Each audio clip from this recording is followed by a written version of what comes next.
Right, so let me just give you the background story on the Blarney stone, because this is the only place in the world, I think, whose reputation rests on a single stone.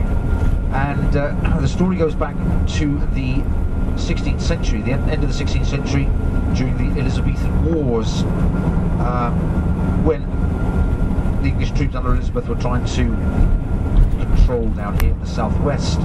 And what was happening, I mean, Elizabeth didn't like unnecessary bloodshed, and so instead of just attacking all the castles, she preferred to instruct her Lord Lieutenant to write letters of invitations to surrender, first of all.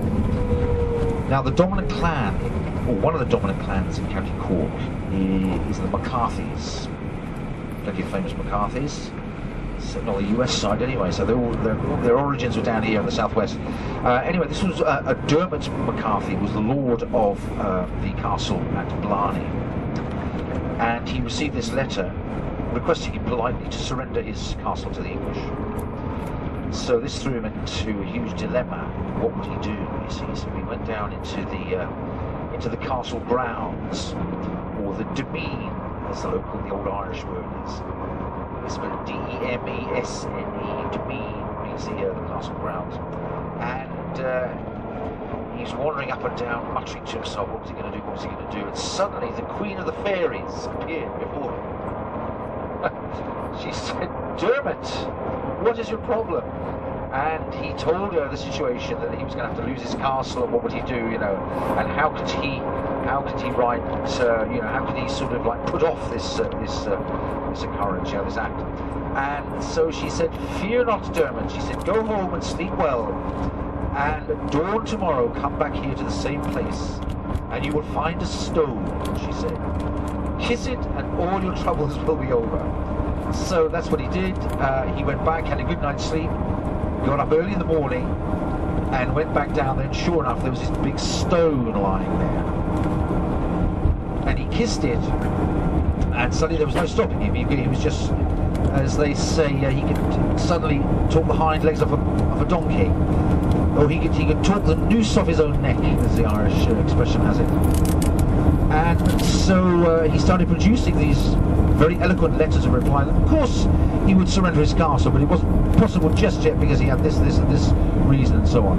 And so the letters kept coming, and there was this back and forth, and in the end apparently Elizabeth, you know, they were forwarded to her, and she said, "He says he will and he never does. It's all Blarney," she said. And so from then on, you know, that was how the stone got its reputation. Of course, jealous that everyone would come up and kiss his stone, Dermot had it hauled to the top of the tower in the castle, and that tower should be visible in the distance quite soon. It's got the up ahead there on the left-hand side. So if you want to kiss the Blarney stone, you have to go, well, to get admission into the castle grounds generally, there's a small admission to pay. I believe it's €10 for adults, 8 for seniors.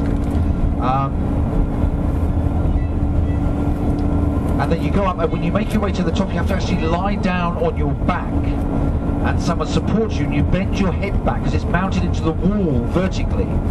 I used to stand up and try and demonstrate on the coach, and I cricked my neck once and he fell over, so I'm not going to do it. You just have to imagine what it's like. You lie down, you head back, and you're supported. Someone takes your photograph, or usually your partner, of course, but they also have a professional photographer, and you can buy this special mounted photo when you leave, if you wish. The castle's there, but the castle itself is a fine example of a 15th century Irish castle, very much in the same style as the Pole, where some of this all supposed to be tomorrow evening for our marriage. But it's got a sort of, it's a bit more weird in this one.